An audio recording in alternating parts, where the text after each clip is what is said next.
a global pandemic, an ongoing conflict between the US and China, and unprecedented global economic chaos.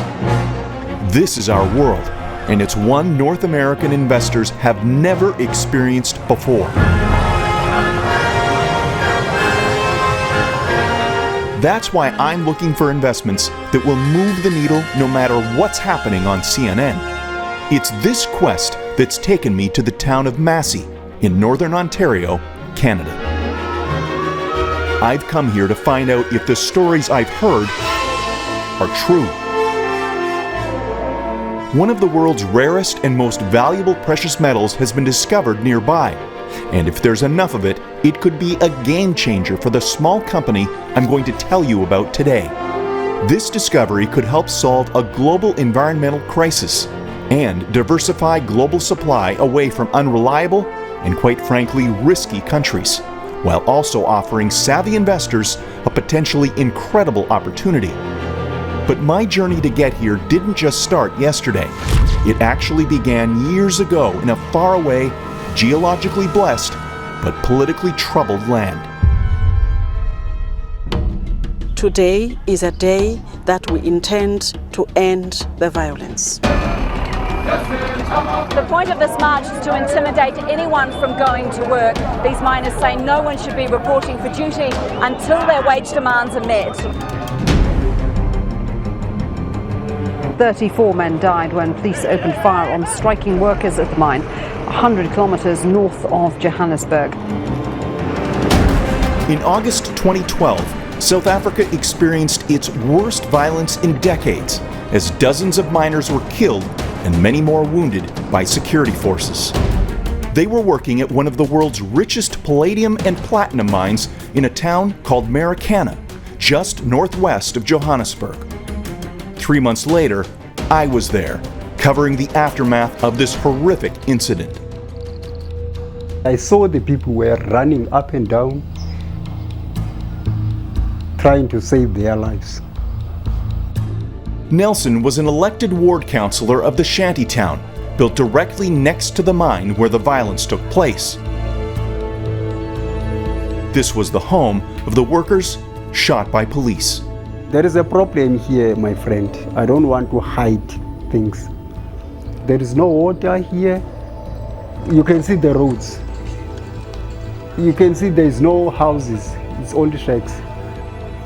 Having worked throughout Africa and Asia, I'd seen many terrible places, but the miners' living conditions in Marikana were some of the worst I'd ever seen.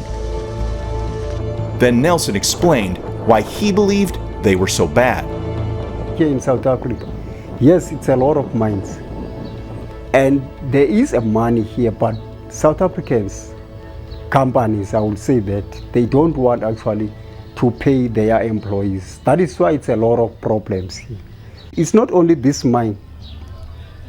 All over South Africa now, all the mines, all the companies, their employees, they decided to take actions, strikes.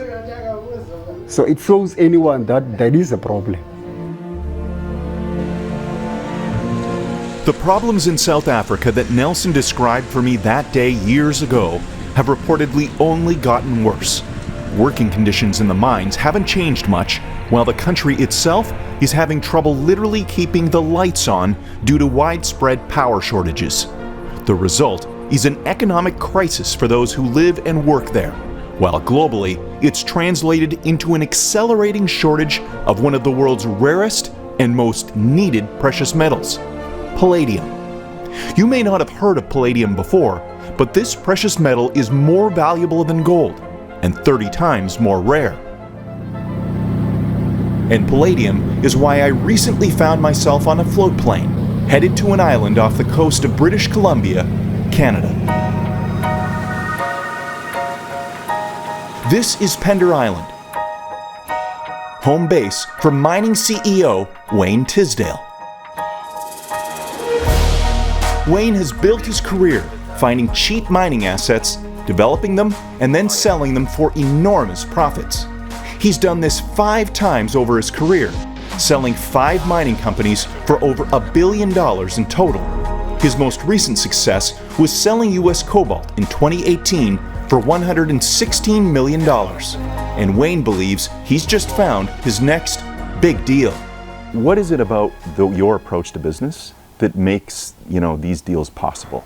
I think the catch is understanding the product you're in and the demand for it. But it's a team effort. You have to have the right people at all levels, in the exploration, the finance, where I work pretty good at, and a team around you. So it's all about the team. It's a great satisfaction to talk to people and say, listen, I bought your stock and I made a stack of money. Thank you. And with that, I also profit in the game. So it's a philosophy, If you can make them money, you're going to make yourself money. As we walked around his property and down on the beach, I found Wayne's formula for success compelling. Then we talked about how his experiences in South Africa mirrored my own. I've done a lot of work, spent a lot of money in South Africa, and the corruption is so high, and so it's not controlled. It's not a controlled environment, and everybody's on the take. And so therefore there's nothing that actually goes into the ground that makes sense. And one of their biggest problems in South Africa is the power shortage. They spent $10 billion building these power plants, coal power plants, and now they don't work. So they have shutdowns every day for 2 or 3 hours because there's not enough power. So it's the corruption. What's the trend line, in your opinion? Where are things going there? I don't think there's going to be any great improvement over the next 5 to 10 years. It'll take them 5 years to at least correct the power shortage, they say. For Wayne, South Africa's ongoing series of crises represents a huge opportunity. Palladium is one of the rarest and most valuable precious metals. It's worth more than gold. It's found alongside platinum in only a few places globally. South Africa and Russia are the world's 2 main producers of this valuable metal. When you look at palladium, there's a real shortage of it, and the shortage is caused by the mining practices in South Africa, lack of power, lack of diesel fuel, and so it's shut those mines down, and of course so that causes the shortage to come in. And the other big supplier is Russia, and we don't really know how much palladium they have. They're not totally forthcoming with, they make reports, but it doesn't make sense what they say. So you don't really know what's there. But based on the market conditions, we're seeing a shortage of product. Palladium has many uses, but it's primarily utilized in catalytic converters, which are used in vehicles to reduce exhaust emissions. The boom in hybrid cars, which use the most palladium, has sent demand for the metal through the roof. But this demand, it also has a darker side. Palladium is so short that if you go to London, they steal the catalytic converter right out underneath your car. And there's certain types of car that has it. It's mostly hybrids. And they can take it off in 40 seconds. They just go cut it and drop it. So that shows you the demand for the product. As Europe and China introduce ever harsher regulations on emissions, and as the promised electric car phenomenon takes time to ramp up due to high prices and inadequate charging infrastructure, hybrids, well, they're destined to remain a large percentage of the global vehicle fleet for at least the foreseeable future. This translates into continued strong demand for palladium, but it's getting more and more difficult for car makers to source the metal. Bank of America Merrill Lynch say car makers will struggle to find the precious metal as supply remains flat. So the trick is to find a reliable palladium supply that isn't in South Africa or Russia, and Wayne believes he may have found it. This is the East Bull Palladium Project near Massey in northern Ontario. There's at least 500,000 ounces of palladium here, and the potential for multiples more. It's owned by Canadian Palladium, Wayne's company. I had my eye on this project for a while, and I had a good idea that we'd be able to develop and document a palladium resource on the property. Richard Sutcliffe is the prospector that found East Bull and proved how much palladium was here. There are only 2 operating palladium mines in all of the Americas, and Richard helped find one of them, the Lac des Îles mine near Thunder Bay, Ontario. It was sold just last year to Implats for $1 billion. We're at a starting point here of 500,000 ounces. We can see that expanding quite rapidly based on the current drill program.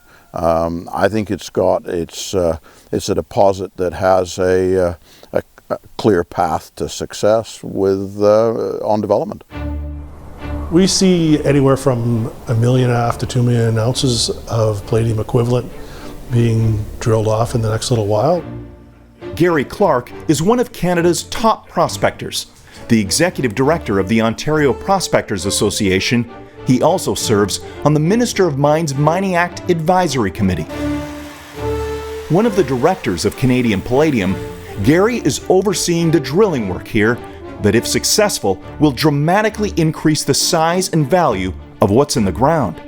From what you've seen so far, how does this rank in terms of other palladium finds globally? This ranks fairly high. Palladium is a pretty rare element. You know, when you get into say, places like South Africa and Norilsk in Russia, there's a lot more palladium and platinum there, but social economic issues are extreme in those sites. I think this could be close to what is happening in something like Lac des Îles, which is a pure palladium play north of Thunder Bay, and it was just bought by Implats. Again, that palladium mine was recently sold for $1 billion. So this core here is from the casing. For the team that's working here, this project has two huge advantages beyond how large the palladium find may be. The first is how close it is to Sudbury. Sudbury is the hub of all mining in North America. I think it's one of the great places, and they have all the facilities there to take product like this on. People ship all over the country to Sudbury, and we're only 90 clicks away. So it's a drive. It's an hour drive.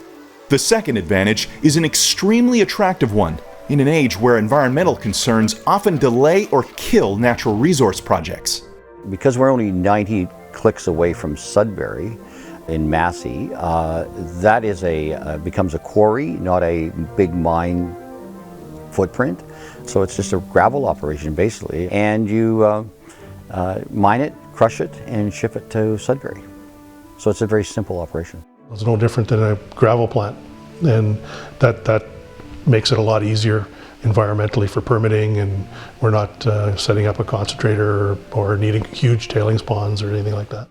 So you currently have a 500,000 ounce resource. Yeah. You're looking to build it up to a minimum of 1 million, potentially 2 million. 1.5 million. At what point are you attractive to, a potential buyer? At that level that we are. So what my goal is as we did with US Cobalt, is to sell it in situ to another person that has much more experience of mining. And so we could sell it in that $50 to $75 million range. Today, Canadian Palladium is valued around $15 million. So the potential upside for investors is enormous. What is the timeline if you were sitting here today? What do you think, how long is this all going to take? I would think we should be sold by a year from today. If the projections hold up and Canadian Palladium's discovery turns out to be 1 million ounces or more, then the spotlight will swing back on Wayne and his corporate team, headed up by Michelle Gahagan. She's been the key figure in several of Wayne's larger deals. The point is to get it to the point where there's an attractive resource and somebody will come along and take it to the next stage. So I think everything we see is encouraging us to continue. And that's really the key with exploration, is you take a step, you make a decision about whether to continue or not, and everything that we've seen so far is encouraging us to absolutely continue with this project. We're very excited by it. Given the rarity of viable palladium discoveries, I could understand her enthusiasm. But before I could buy in, there was a question I needed to ask Wayne myself. So look, shareholders in a lot of venture deals are often burned, especially in early stage projects. So why should investors, especially in today's investing climate, why should they put money into Canadian Palladium? It's a speculative game, and I think we're one of the best speculative companies out there. We've got a good management team. We're active in the drilling process. We're putting it together. I don't see too much of a risk in this particular project. And we're pretty good at this. We've sold, I guess, maybe 5 companies with an enterprise value of well over $1 billion. And then the people that bought it have made huge money with it. So there's that. It's very safe. We know what our niche is finding it, selling it, and making money for the shareholders. And I'm a shareholder too, so I'm going to make money for myself as well. So the plan is ultimately to sell? Yeah, make the shareholders money.